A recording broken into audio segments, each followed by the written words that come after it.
Hi, I'm Laura. And I'm Steve. We're a recently retired couple who love to travel. So we flew. We've been traveling through Europe for the past 5 months using various methods of travel: land tours, ocean cruises, river cruises, and on our own. We wanted to share what we saw as being the pros and cons of each of these methods of travel. We realize everyone travels differently, but hopefully these ideas can be of some benefit to you. And we'd love to hear your feedback on whether we missed anything or what you think about these ideas. Many of us have at least seen the large coaches driving down around tourist spots, or the crowd of people, headphones on, following a guide with a lollipop or a flag. This is usually what people think of when land tour is mentioned. While those things are true, there are definitely some pros and cons to seeing a country or more by coach. So some of the pros are this format means that all your travel needs are taken care of. You don't have to book hotels, you don't have to find breakfast or figure out how to get from point A to point B. We used both Cost Saver and Trafalgar. You ride in an air conditioned bus that stops every 2 hours or so that you can stretch your legs, get a snack, or use the toilet. You have an assigned guide with you the entire trip as well as a driver.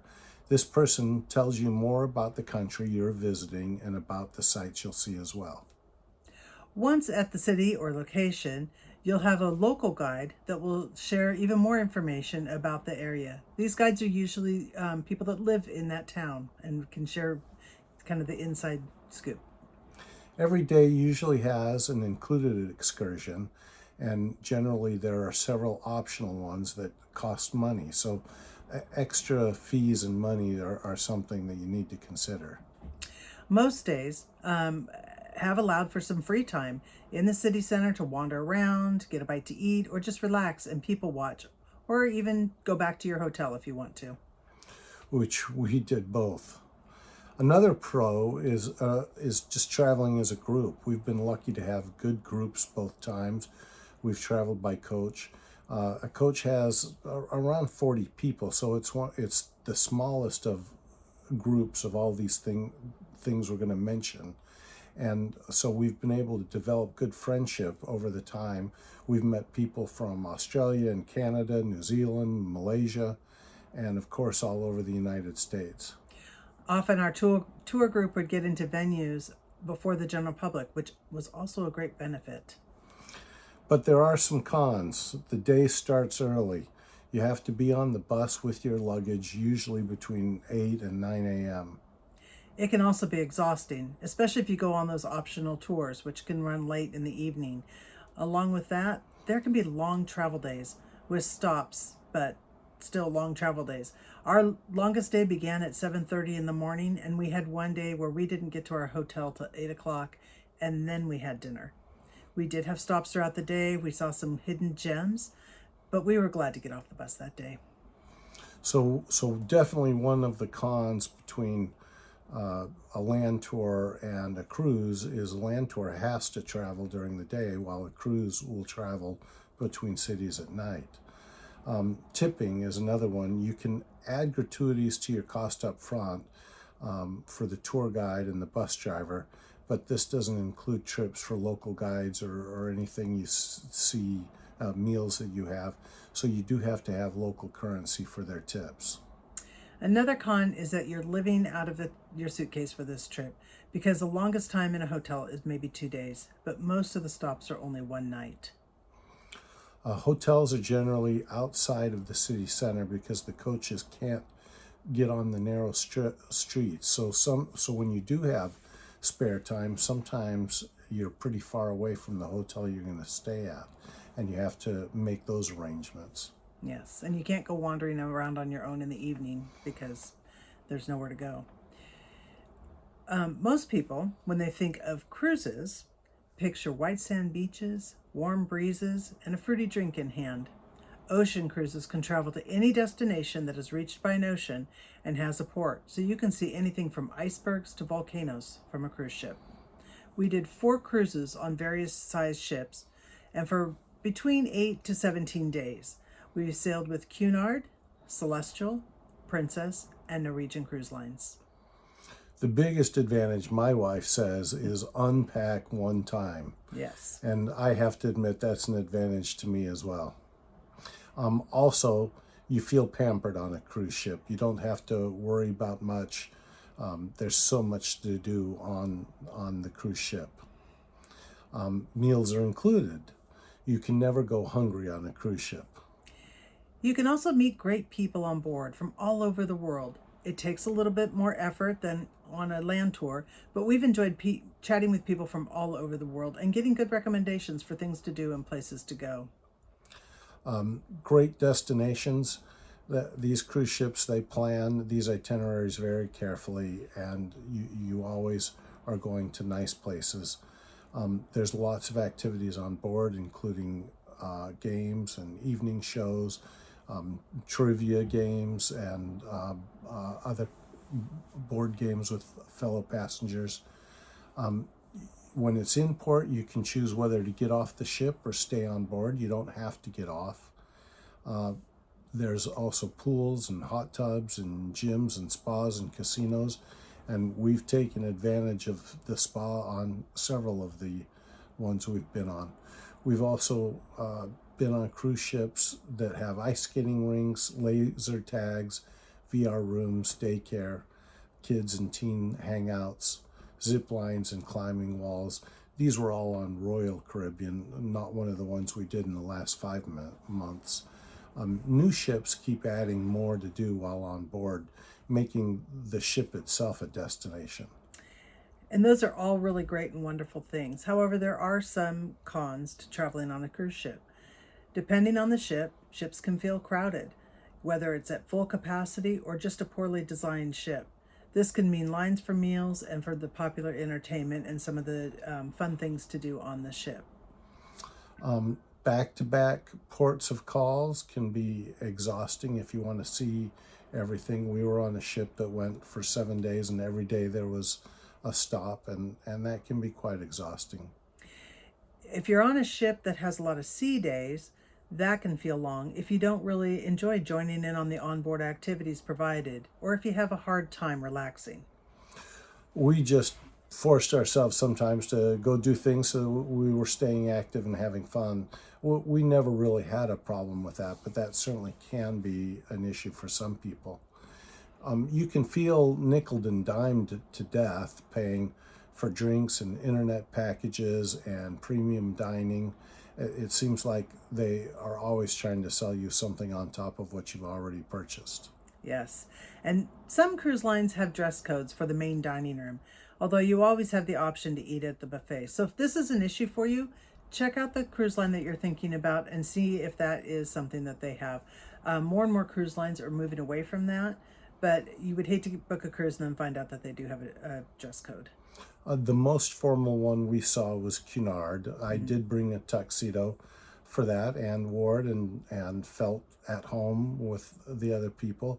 But I probably didn't have to bring a tuxedo. I could have gotten away with a jacket. And honestly, I could have gotten away with less than that. But some nights I would have felt a little bit less comfortable, or I would have wanted to eat at just the buffet, which wasn't fancy at all.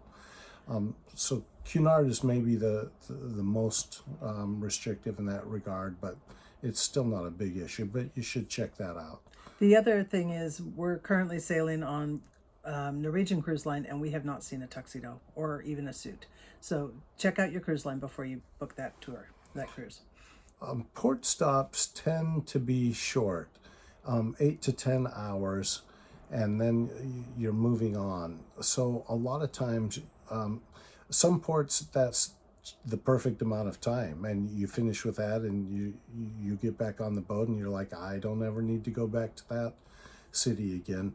But sometimes you just get a taste of a city in a few hours, and you feel like you need to go back to experience the country or experience this port further. Which is exactly how we felt in Norway. We could have stayed longer at most of those ports. The other con, and this is kind of industry-wide, I feel like, the food is pretty much the same day in and day out.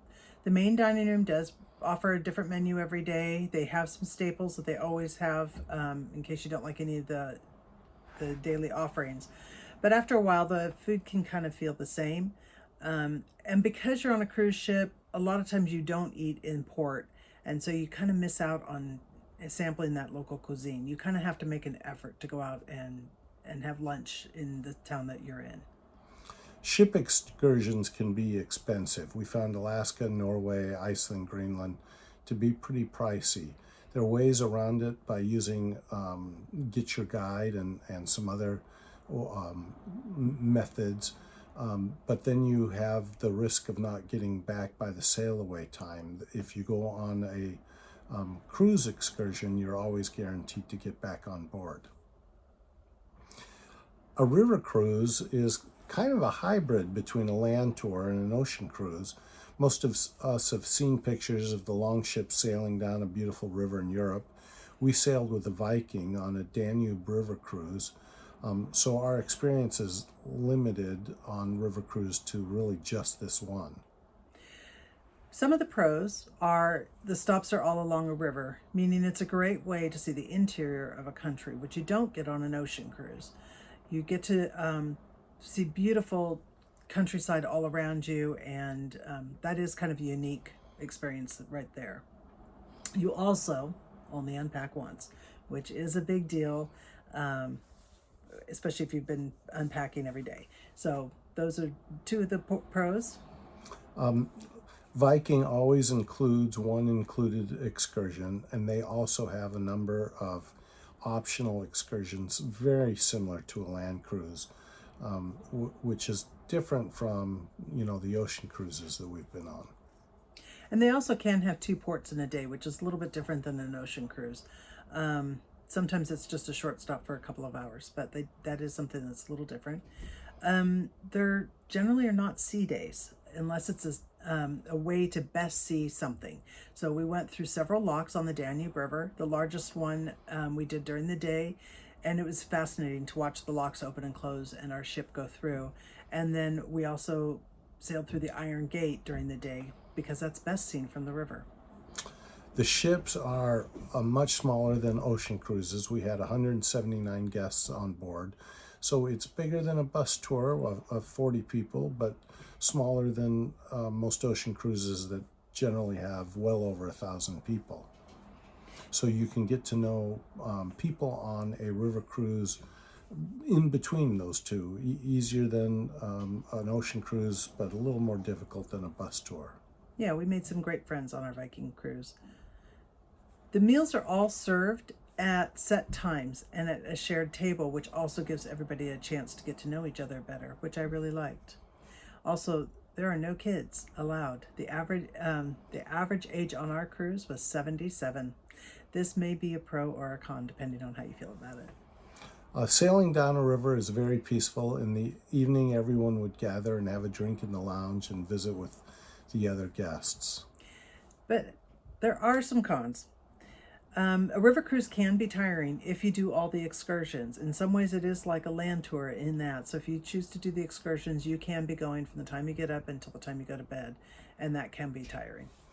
The cabins, at least on Viking, were small, even by cruise ship standards. However, our rooms did have heated bathroom floors, which was very nice. The food is served at set times, as I said before, which can be a con. A hot breakfast was available for about an hour and a half in the morning, with cold options were still available for a little bit before the hot and a little bit after the hot. So if you sleep in, you might miss a hot breakfast. Lunch and dinner were also available. Lunch was at noon and dinner was at 7, and that was pretty much when you ate. For some, this may be a con, but for others, it's a pro. There's no casinos, no pools, no hot tubs or gyms on board. There was a walking track on the sun deck. There also aren't many planned activities on board for the evening. So again, like we said, people would meet in the lounge, have a drink, visit, talk about their day, but there's not shows like you have on a ocean cruise. Docking at the ports can be interesting. If you're the first ship in, you walk right off the dock. If you're the second or third ship, you have to walk through the other ships to get to the dock. And if a ship doesn't line up well, you could be going up to the sound deck and downstairs, and sometimes it's a little steep and a little difficult. So if you have mobility issues, that can be challenging. And we didn't have this happen, but we were told that river cruises are very dependent on the level of the river. So if the river is too high, the ships can't go under the bridges. If the river is too low, they can't proceed down the river. Viking has been doing this for years, and they have a procedure in place that includes packing your bags, getting on another ship that is on the other side of the problem area, and then moving into that your same stateroom number and continuing on your cruise. We're grateful we did not have to do that, but that's just something to be aware of. Another method of travel we wanted to talk about is using a travel agent as a tour company. In different countries, they have travel agents that specialize in putting together a whole package for you that includes the hotels and the tours and even the transportation. We saw Turkey using this method. We used a company called Turkey Istanbul Tours. They booked our hotels and transportation, even a domestic flight to Cappadocia, and had guided tours for us everywhere we went. One of the big pros for this type of service was we had door-to-door service. They picked us up at the airport, drove us to our hotel, and at the start of each day, the driver was waiting for us and dropped us off at our hotel at the end of the day. It was wonderful. All the tours were private or semi-private tours, so sometimes we had a guide and just me and Laura. Other times we were in a group of, the largest group was about 15 people. But most of our tours were private, and so we could ask questions one-on-one to the tour guide. Which was really nice. The other thing that was really nice is our hotels were very nice. Our hotel in Istanbul was in the city center, walking distance to all the major sites, which was wonderful because we could just go out and stroll in the evening. We had a hotel that was right on the ocean. So we had some really nice hotels. One, we had Steve's favorite hotel, which was in a cave, and he loved that. That was great. We had a great itinerary. We saw things that we wouldn't have thought to add to our list had we done the research on the country. So we really appreciated this, using this company.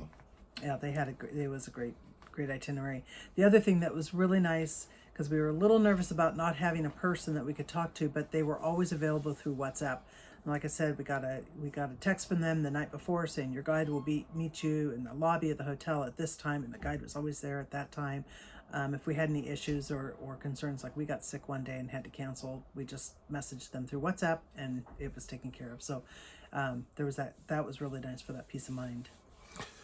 So we tried to think of negatives on using this approach to travel, and we only came up with two, and one of them I think we could mitigate ourselves. The first one was it was a packed schedule. They had us doing so much in a limited amount of time. I think were we to use a company like this in the future, we would just tell them we want to have shorter days, or we want to have an extra day built in to just kind of rest and relax and see the city on our own. But it was a very packed schedule. The other thing that we really missed was not having others to share our experience with. We realized that as we were seeing all these amazing things in Turkey, that we didn't have anybody else to discuss this with. We could talk to each other and that was great, but we kind of missed having others around us that we could share with. We visited several countries on our own. We spent a couple weeks in Italy. We spent a week in Athens, a week in Bulgaria. We spent about a month in England. And in those situations, we did all the planning, all the transportation, all the arrangements ourselves. We mostly stayed in hotels, but we did spend a week in a timeshare. We spent a few nights with friends. But there were definitely pros and cons with this approach. One of the biggest pros was that we could create our own schedule. This gave us the opportunity to learn what works best for us. We found in Rome that we were go, go, go the whole time because there's so much to see in Rome. So when we got to Athens, we decided that we were going to take it a little slower. We were going to do the big things in the morning, go back to the hotel. Well, this part, it was an apartment, but we would go back to our accommodations at lunchtime, relax, sit in the air conditioning for a little bit, and then go back out again and do some smaller things, just walking around, seeing things around us. And so that was really a big pro for us, is being able to create that schedule. If you do decide to plan a trip on your own, make all the arrangements, learn the public transportation system of the city. Metros and buses are very affordable ways to get around, and you can save a lot of money that way. We did make a few mistakes, and we felt like maybe we got ripped off a couple times in our transportation methods, but it's a great way to save money, great way to see the city, and get around quicker than renting a car yourself. And we found for the most part that the metro stations and the metros themselves were clean and relatively safe. You always want to be careful, but we never felt unduly unsafe on them. So it's a great way to get around. Another pro is that generally it's less expensive. Buying tickets for yourself from the vendor's website is cheaper than having someone else do it for you. We still used a third-party vendor if we couldn't get tickets on our own. It's how we were able to see The Last Supper in Milan. It was sold out for months, but we could get tickets through a third party. Well, we could build breaks into our schedule. By the time we reached Sofia, we were pretty tired. Sofia was a great place to slow down, see a few sights without all the tourists, get our laundry done, and we even had a kitchen so we could fix our own breakfast. Another advantage was being spontaneous. In England, we had planned to go to Blackpool for a seaside stop, but as we looked at the logistics of returning a car and our energy level, we decided to pivot and head for Chester instead, which was a nice stop. Very pleasant. Speaking of spontaneity, we rented a car, which gave us even more freedom to go wherever we wanted. When we stayed in the cities, we used the bus and the trains, but out in the country, we would rent a car. And the last day in Ireland, we pivoted and decided to visit the Queen Abbey, which was about a 10-minute drive from our place. We could have never fit that in had we used public transportation to do what we wanted to do that day. And that was a hidden gem. We were responsible for one of the cons is we were responsible for getting tickets to venues, and sometimes we didn't realize how popular a venue was until we got there, or that there even was a must-see that required tickets. So doing the research is important and takes time. We did use a third-party company, and we booked through them, which was usually more expensive. Booking hotels. When a tour company books a hotel, it's been vetted. But when you're relying on Google reviews, it can be somewhat hit or miss. Like we booked a hotel in Venice with a shared bathroom. Another hotel had floor flights of stairs with no elevator. Or we stayed in a hotel that was more like a hostel with 2 twin beds in Florence. Our mantra was it's only 2 nights. But booking hotels in advance gives you more options on price and quality, but when you don't know exactly when you'll be in a location or even exactly where you want to be, that can be hard. We've had some successes though, like our apartment style hotel in Athens with an air conditioning that was a godsend in some of those hot days. And we had some other wonderful stays. Another con was doing all the driving, especially on the wrong side of the road, on narrow lanes with a manual transmission. The distances were always at least an hour, and it could be tiring for both the driver and the navigator. It also could be expensive renting a car. We had friends to visit with at most of the places that we did on our own, but had we traveled on our own to places without friends, we would have felt that lack of connection and having people to talk about our experience with. And so that would be a con. We hope this helps you as you plan your travels. As we continue our travels, I'm sure we will continue to use all of these methods above. We hope this helps you. Please let us know in the comments if you have any ideas, suggestions, or questions. As always, happy travels.